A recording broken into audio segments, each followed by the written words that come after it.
Jesus Nazareno, sinasamba ka namin, pinipintuho ka namin, aral mo ang aming buhay at kaligtasan.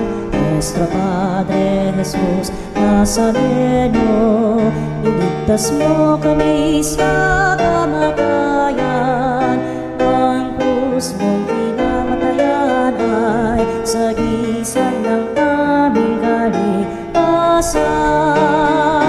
Nuestro Padre Jesus Nazareno, dinarangal ka namin. Nuestro Padre Jesus Nazareno, inulwalhati ka namin. Nuestro Padre Jesus Nazareno, inarangal ka namin. Nuestro Padre Jesus Nazareno, inulwalhati ka namin. Ilain at sambahin ang Panginoong butihin, ialay malawitin sa piging na handog niya sa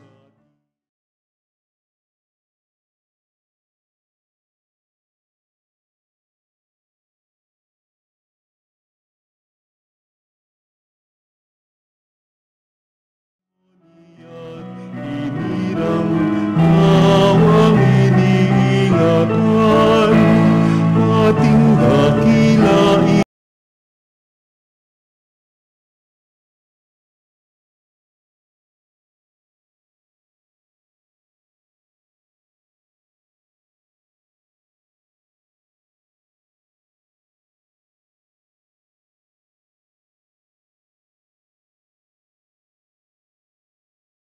Sa piging na handog niya sa atin.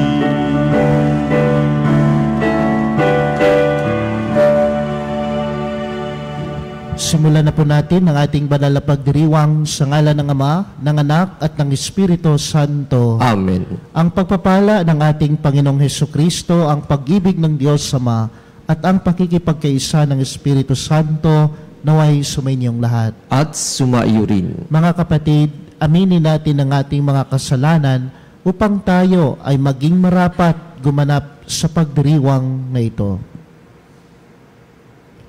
Inaamin ko sa makapangyarihang Diyos At sa inyo mga kapatid, na lubha akong nagkasala sa isip, sa salita at sa gawa, at sa aking pagkukulang. Kaya isinasamo ko sa mahal na Birheng Maria, sa lahat ng mga anghel at mga banal, at sa inyo mga kapatid, na ako'y ipanalangin sa Panginoong ating Diyos. Kaawaan tayo ng makapangyarihang Diyos. Patawarin tayo sa ating mga kasalanan at patnubayan tayo sa buhay na walang hanggan. Amen. Manalangin tayo.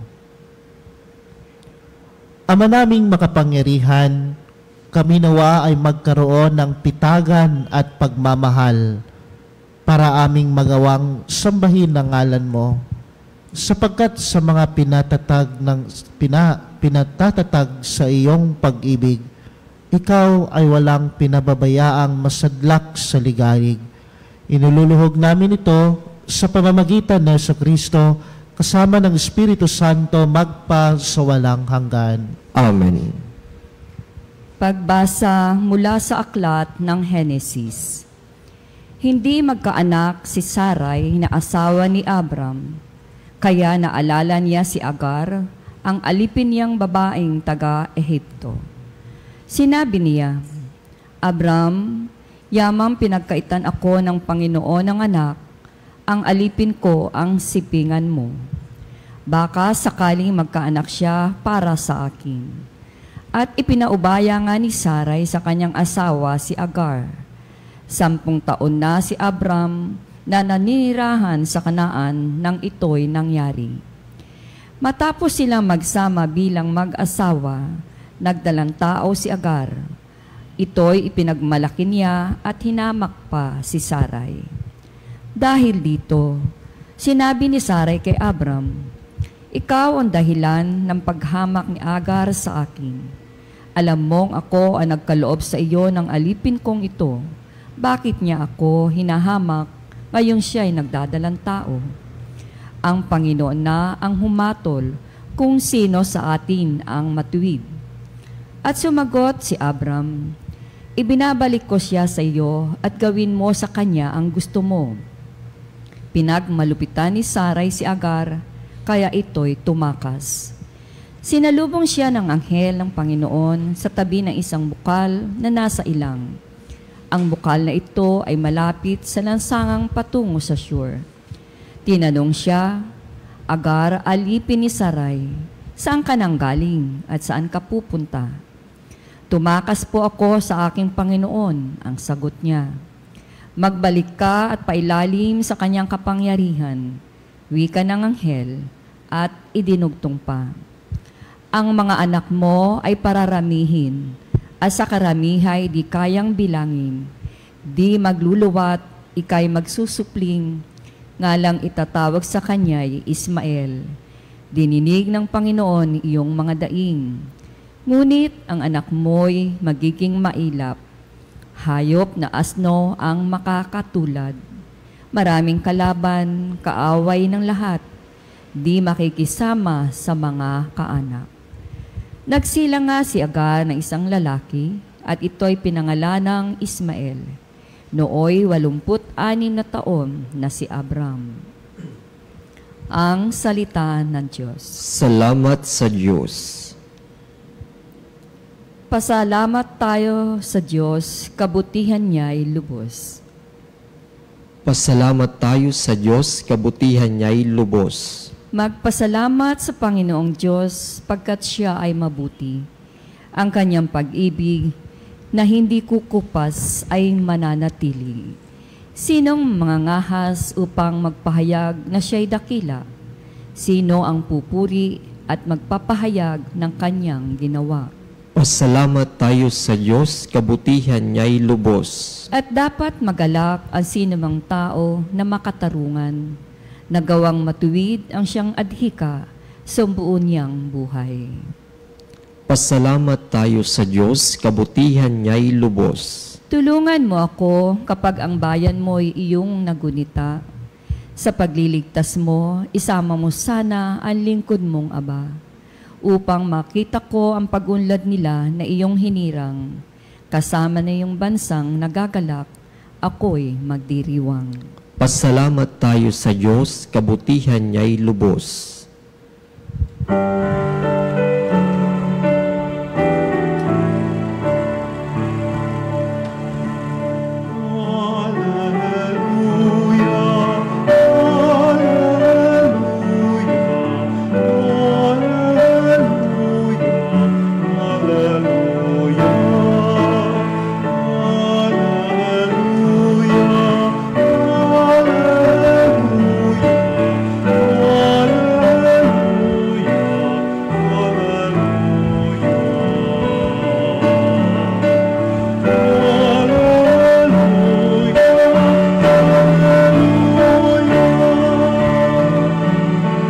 Sa akin nagmamahal, tutupad sa aking aral, ama't ako'y mananahan. Aleluya, aleluya. Sumainyo ang Panginoon At sumaiyo rin. ang mabuting balita ng Panginoon ayon kay San Mateo. Papuri sa iyo, Panginoon. Noong panahong iyon, sinabi ni Jesus sa kanyang mga alagad, "Hindi lahat ng tumatawag sa akin, Panginoon, Panginoon, ay papasok sa kaharian ng langit, kundi yaon lamang sumusunod sa kalooban ng aking amang nasa langit. Pagdating ng huling araw, marami ang magsasabi sa akin, Panginoon, nangaral po kami at nagpalayas ng mga demonyo at gumawa ng mga kababalaghan sa iyong pangalan. At sasabihin ko sa kanila, kailan may hindi ko kayo nakilala. Lumayo kayo sa akin, mga mapagkawang gawa ng masama. Kaya't ang bawat nakikinig at nagsasagawa ng mga salita kung ito ay matutulad sa isang taong matalino na nagtayo ng kanyang bahay sa ibabaw ng bato. Umula ng malakas, bumaha at binayo ng malakas na hangin ang bahay na ito, ngunit hindi nag-iba sapagkat nakatayo sa ibabaw ng bato. Ang bawat nakikinig sa aking mga salita at hindi nagsasagawa nito ay matutulad sa isang taong hangal na nagtayo ng kanyang bahay sa buhanginan. Umula ng malakas, bumaha at binayo ng malakas na hangin ang bahay. Bumagsak ang bahay na iyon at lubusang nawasak. Nang masabi na ni Jesus ang mga pananalitang ito, ang mga tao ay namangha sapagkat nagturo siya na parang isang may kapangyarihan at hindi tulad ng mga eskriba. Mga kapatid, ang mabuting balita ng Panginoon. Pinupuri ka namin, Panginoong Hesukristo. Magandang umaga po sa inyong lahat, mga kapanalig na sumusubaybay sa ating online mass, dito Healing Mass, dito sa Radio Veritas. Isang mapagpalang umaga po sa inyong lahat. Alam niyo po, wala na pong pinaka-importante sa mundong ito kundi ang pagsunod sa kalooban ng Diyos. Sa pagsunod sa kalooban ng Diyos, ito ay nagbibigay ng kahulugan sa buhay natin. Kung before ay meaningless ang buhay mo, nang makilala mo ang Diyos at sumunod ka sa Kanya at tinupad mo ang Kanyang kalooban na kahit man mahirap ito, pero araw-araw ay nagpupunyagi kang sumunod sa kalooban ng Diyos. Yung meaningless mo na buhay ay may kahulugan na ito nung nakilala mo ang Diyos at sumunod sa Kanyang kalooban. Kung before, magulo ang iyong buhay, walang direksyon, walang patutunguhan, you feel that you are empty, para bang may hinahanap ka, pero nung sumunod ka sa Diyos at tinupad mo ang Kanyang kalooban, ay ito ay nagbibigay ng direksyon sa buhay na yung magulo, no? Transformation sa buhay mo, at higit sa lahat, yung closer relationship mo sa Diyos ay nabago, no? Napaigting pa ito. At higit sa lahat ay natamo mo sa buhay mo ang kapayapaan, kaginhawaan at kaligtasan. Pero mga kapatid, alam naman natin lahat ito na ang pinaka-importante at pinakamalaga sa mundong ito ay ang pagsunod sa kalooban ng Diyos. Pero ang tanong, bakit nga ba mahirap pa rin sa atin na sumunod sa kalooban ng Diyos? May umaabot pa rin tayo sa punto ng buhay natin na tinatalikuran natin ang Kanyang salita, tinatalikuran natin ang Kanyang biyaya, ang Kanyang grasya, at higit sa lahat ang Kanyang kalooban para sa atin. Mahirap sumunod sa kalooban ng Diyos, alam natin yan. Pero bakit umaabot pa rin tayo sa punto sa buhay na tinatalikuran natin ang kalooban ng Diyos, no? Bilang isang mananampalataya na pagsunod sa ating Panginoong Hesukristo. Ang isa pong dahilan niyan ay baka po kulang or hindi natin minamahal ang sinusundan natin. Ulitin ko po, no? Mahirap sumunod sa kalooban ng Diyos, tinatalikuran natin ang kalooban ng Diyos, baka kasi may kulang o hindi natin mahal ang nag-utos sa atin at sinusundan natin. Di ba? Kapag mahal natin ang isang tao, tutup din natin ang kanyang mga salita, susunod tayo sa kanyang mga salita. Di ba?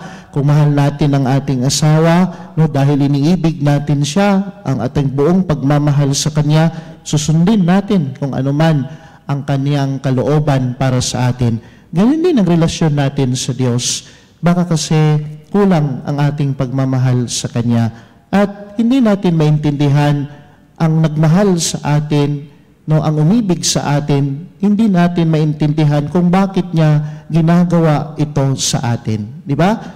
Dahil gusto ng Diyos na sumunod ka sa kanyang kalooban upang mapabuti ang iyong buhay, upang ikaw ay mamuhay na kabanalan, upang ikaw ay mamuhay na kasama mo ang kalooban ng Diyos. Diba? Sabi ko nga sa inyo, ang pagsunod sa kalooban ng Diyos ay nagbibigay kahulugan sa buhay natin.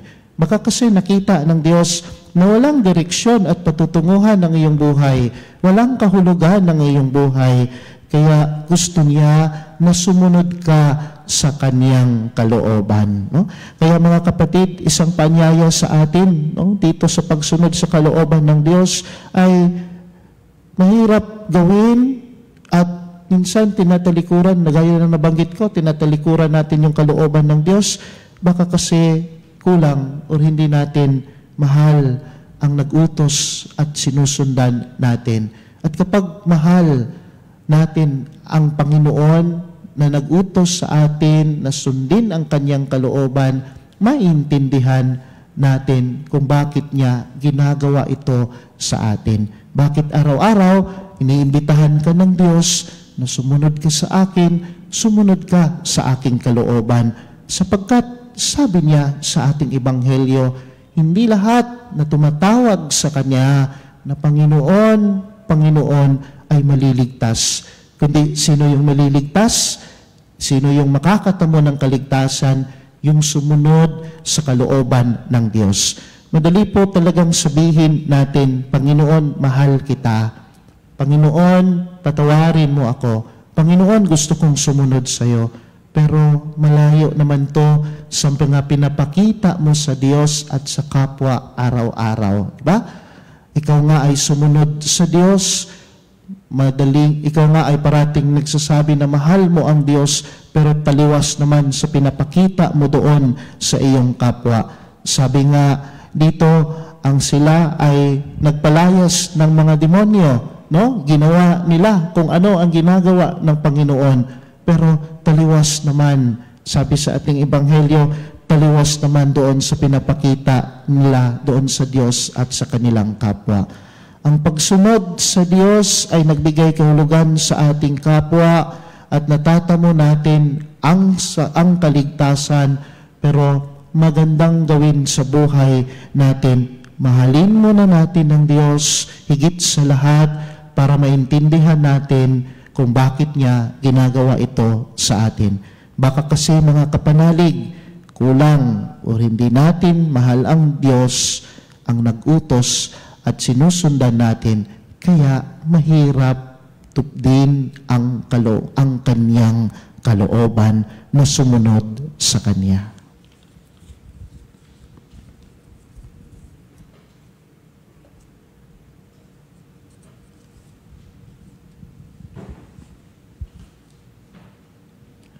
May pananalig tayong kumapit sa Ebanghelyo na naghihikayat sa ating itatag ang espiritual na tahanan sa kalooban ng Diyos. Sa bawat panalangin ang ating itutugon, Ama, patatagin mo kami sa iyong salita. Ama, patatagin mo kami sa iyong salita. Ang mga pinuno at miyembro ng simbahan naway mamuhay sa espiritu ng Ebanghelyo at laging hanapin ang kalooban ng Diyos sa pamamagitan ng tapat at mababang loob ng paglilingkod. Manalangin tayo sa Panginoon. Ama, patatagin mo kami sa iyong salita. Ang mga mag-asawa naway matagpuan ang kaligayahan sa pamamagitan ng kanilang katapatan sa isa't isa at sa mabuting halimbawa sa kanilang ipinakikita sa kanilang mga anak. Manalangin tayo sa Panginoon. Ama, patatagin mo kami sa iyong salita. Ang mga kabataang lumalaki sa magulo at nakalilitong daigdig, naway makatagpo ng kahulugan sa kanilang mga buhay at matulungan silang malagpasan ang anumang kabiguan. Manalangin tayo sa Panginoon. Ama, patatagin mo kami sa iyong salita. Ang mga may sakit na nagdurusa sa masamang pangangatawan, naway makaranas ng mapagmahal na kabutihan, mapagkalingang presensya at mapagpagaling na kapayapaan ni Kristo. Manalangin tayo sa Panginoon. Ama, patatagin mo kami sa iyong salita. Sa mga taong nauna nang lumisan sa mundong ito, naway igawad ang walang hanggang kapahingahan at walang katapusang liwanag. Manalangin tayo sa Panginoon. Ama, patatagin mo kami sa iyong salita. Upang mamayani ang kapayapaan sa gitnang silangan sa Ukraine at sa buong mundo at ipagadya nawa ang sangkatauhan sa karahasan, kasakiman at pang-aabuso ng kapangyarihan na nagdudulot ng paghihirap at kamatayan sa marami. Manalangin tayo sa Panginoon. Ama, patatagin mo kami sa iyong salita. Panginoong Diyos, ukitin mo ang iyong mga salita at mga utos sa aming mga puso at akayin mo kami sa daan ng pag-ibig at kapayapaan. Hinihiling namin ito sa pamamagitan ni Kristong aming Panginoon. Amen.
Manalangin kayo mga kapatid upang ang paghahain natin ay kalugdan ng Diyos amang makapangyarihan. Tanggapin nawa ng Panginoon itong paghahain sa iyong mga kamay, sa kapurihan niya at karangalan sa ating kapakinabangan at sa buong sambayanan niyang banal. Ama naming lumikha, tanggapin mo ang aming paghahain ng papuri sa iyong kabutihan sa amin. Sa dulot nawa nitong kadalisayan, kami nawa ay makapag-alay ng iyong kinalulugdan sa pamamagitan ng Jesucristo kasama ng Espiritu Santo magpa sa walang hanggan. Amen. Sumainyo ang Panginoon At sumaiyo rin. itaas sa Diyos ang inyong puso at diwa. Itinaas na namin sa Panginoon. Pasalamatan natin ang Panginoong ating Diyos. Marapat na siya ay pasalamatan. Ama naming makapangyarihan, tunay ngang marapat na ikaw ay aming pasalamatan. Sa iyong paglingap at kagandahang loob, ang tao ay nilikha mo't pinangangasiwa sa sansinukob. Sa hangad mong siya'y iwastong lubos, siya'y pinagdusa mo sa kaniyang pagtalikod. Sa iyong paggiliw, iyong ipinahintulot na makabalik siya sa pamamagitan ni Kristo Jesus.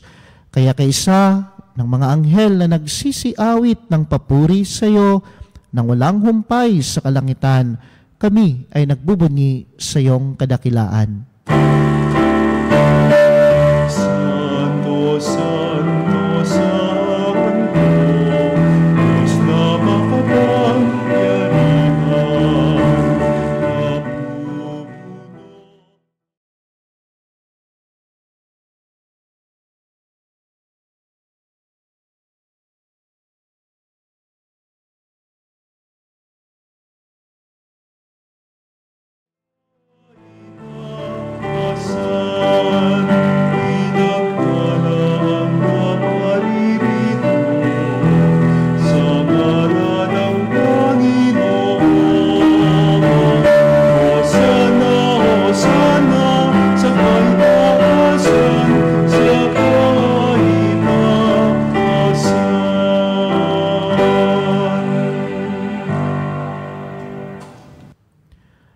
Ama naming banal, ikaw ang bukal ng tanang kabanalan, kaya't sa pamamagitan ng iyong Espiritu gawin mong banal ang kaloob na ito upang para sa amin maging katawan at dugo ng aming Panginoong Hesukristo.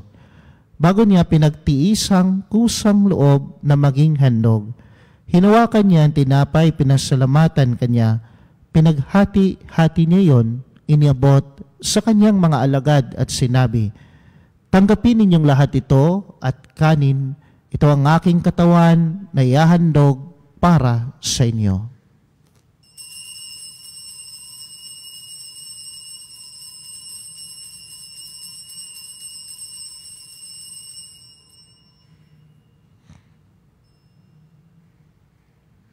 Gayon din naman matapos ang hapunan, hinawakan niya ang kalis. Muli kanyang pinasalamatan. Inabot niya ang kalis sa kanyang mga alagad at sinabi, "Tanggapin ninyong lahat ito at inumin. Ito ang kalis ng aking dugo, ng bago at walang hanggang tipan. Ang aking dugo na ibubuhos para sa inyo at para sa lahat sa ikapagpapatawad ng mga kasalanan. Gawin ninyo ito sa pag-alala sa akin."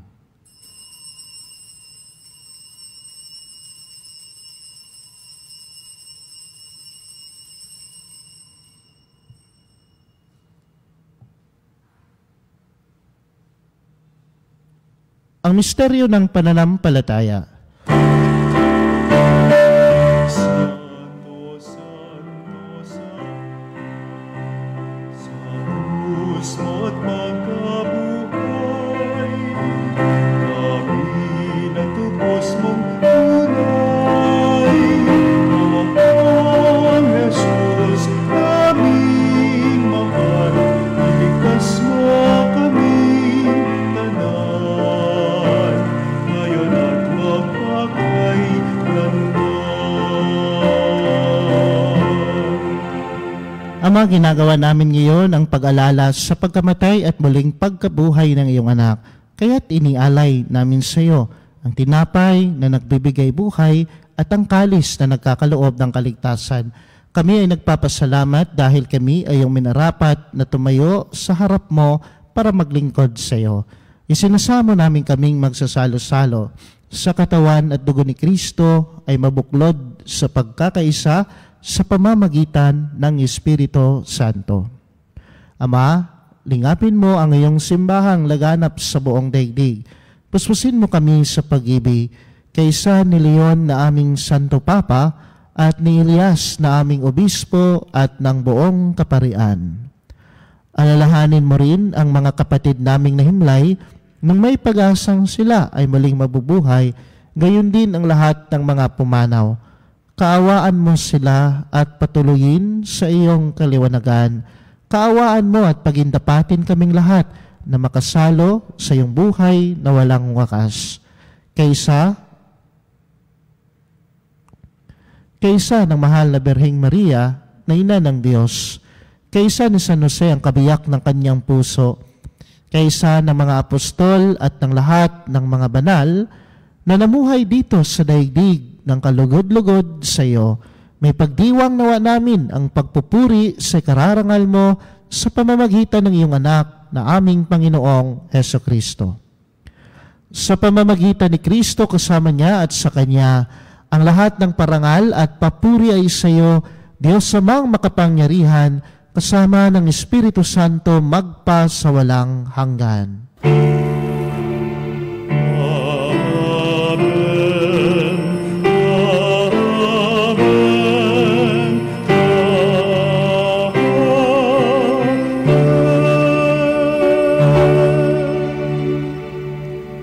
Sa tagubilin ng mga nakagagaling na utos sa turo ni Jesus na Panginoon natin at Diyos, ipahayag natin ng lakas loob.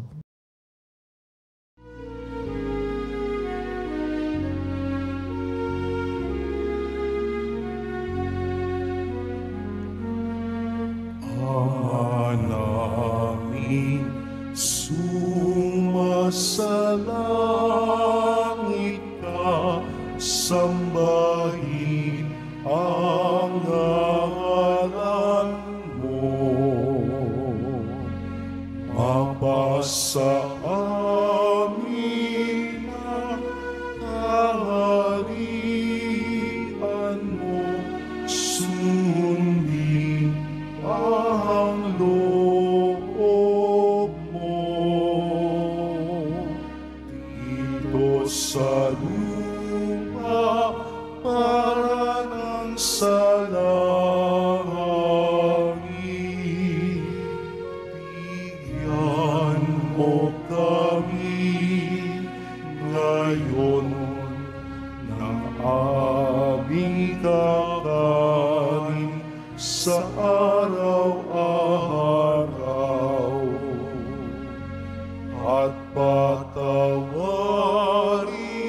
mo ang aming mga sala para ng pagpapatawad namin sa nagkakasala sa amin. At huwag mo kami ipahintulot sa tukso, at iadya mo kami sa lahat ng masama.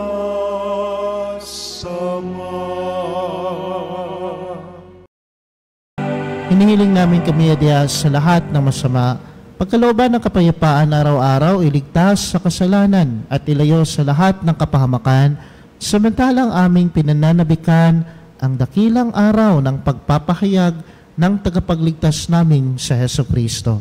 Sapagkat iyo ang kaharian, kapangyarihan at ang kapurihan, magpakailanman. Amen. Panginoong Heso Kristo, sinabi mo sa mga apostol, kapayapaan ang iniiwan ko sa inyo, ang aking kapayapaan ang ibinibigay ko sa inyo.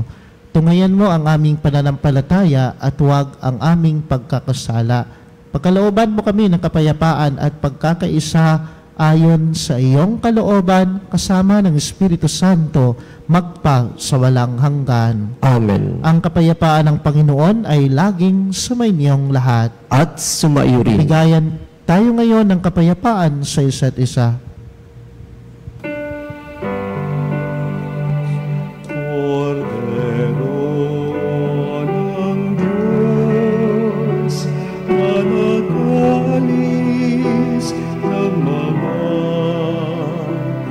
kasalanan ng sanlibutan, maawa ka sa amin. Cordero ng Diyos, na nag-alis ng mga kasalanan ng sanlibutan, maawa ka sa amin. Cordero ng Diyos, na nag-alis ng mga kasalanan ng sanlibutan, ipagkaloob mo sa amin ang kapayapaan.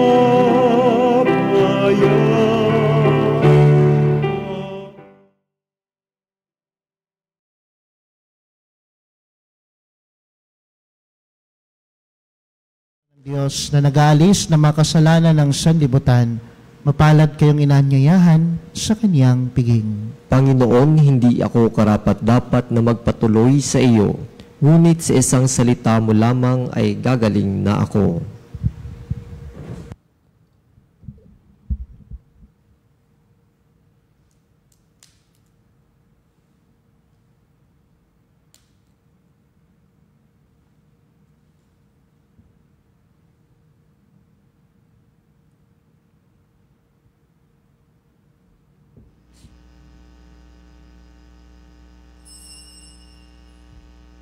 Mga kapanalig, ating dasalin ang komunyong espiritual.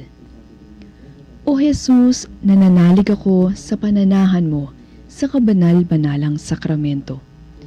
Minamahal kita higit sa lahat at hangad ka ng aking kaluluwa. Hindi ko man matatanggap ngayon ang iyong katawan at dugo, inaasahan ko na patuloy kang mamumuhay sa aking puso. Naniniwala ako na narito ka at kaisa ka ng aking buong pagkatao. Huwag mong ipahintulot na mawalay ako sa iyo. Amen. Panalangin sa karangalan ng Nuestro Padre Jesus Nazareno. O Jesus Nazareno, katamis-tamisan naming manunubos, sa harap mo ngayon naririto kami't nangangayupapa at nagsisisi ng taos-puso sa aming pagiging walang turing sa iyo at paglimot sa di mabilang na mga biyaya mo, lalong-lalo na yaong mahalagang biyaya ng pagtutubos. Dinaramdam namin at pinagsisisihang labis, Panginoon ko, ang pagkakasala namin sa iyo. Ikinalulungkot namin ang pagiging dahilan ng pagpapasan mo ng krus na iyan sa gitna ng mga hirap at kapaitan, hanggang sa inihandog mo ang iyong buhay sa bundok ng Kalbaryo, sa pagkaibig mo lamang na matubos kami at ang sangkatauhan mula sa sala. Pakabanalin mo, O Panginoon, ang aming pagnanais at ipagtanggap mo sa amin ang iyong biyaya. Maging tagapamagitan nawa ang iyong ina, ang kalinis-linisang Birheng Maria.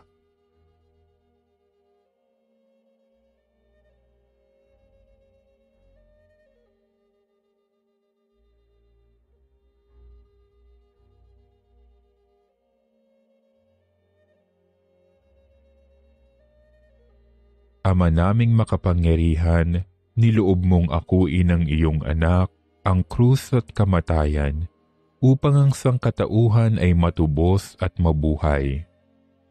Ang pag-ako namin sa krus at kamatayan dito sa lupa, ayon sa diwa ng pagsunod sa iyong loob, na ginanap ng iyong anak, ay magpagindapat nawa naming kamtin ang lubos na katubusan at pagkabuhay sa iyong piling, sa pamamagitan ni Hesukristo, kasama ng Espiritu Santo, magpasawalang hanggan.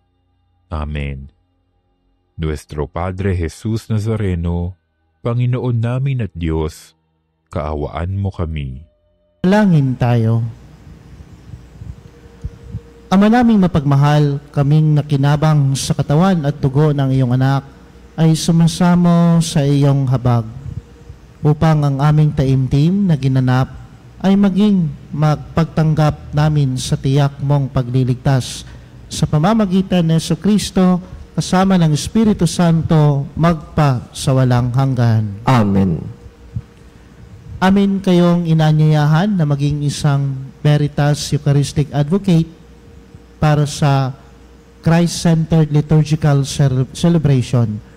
Sa pagdiriwang na ito, samang-sama tayong magpuri at magpasalamat sa Diyos.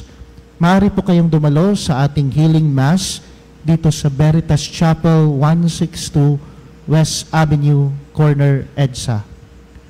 At para din po sa inyong mga pamisang pasasalamat, kaarawan, kagalingan, special intention, kaluluwa at mass sponsor o love offering, tumawag lamang po sa Religious Department 8925-7931, local number 129-131-137, o mag-text sa 0917-631-4589 at hanapin lamang si Miss Rene Jose o si Miss Ale Nahe. Maraming salamat mga kapanalig. Sumainyo ang Panginoon at sumaiyo rin. Pagpalain kayong lahat ng makapangyarihang Diyos, ang Ama, ang Anak, at ang Espiritu Santo. Amen. Tapos na ang pagdiriwang ng banal na misa, humayo kayo sa kapayapaan at sa kalooban ng Diyos. Salamat sa Diyos.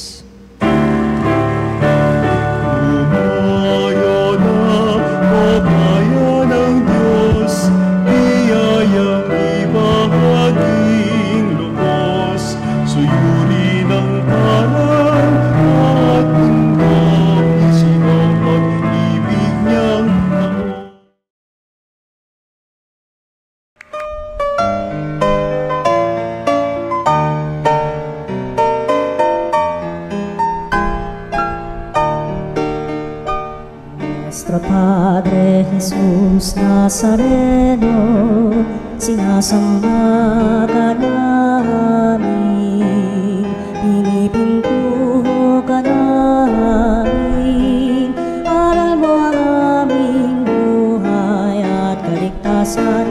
Nuestro Padre Jesus Nazareno, iligtas mo kami sa kamatayan. Ang krus mong pinamatayan ay sagisag ng aming kaligtasan. Nuestro Padre Jesus Nazareno, dinarangal ka namin.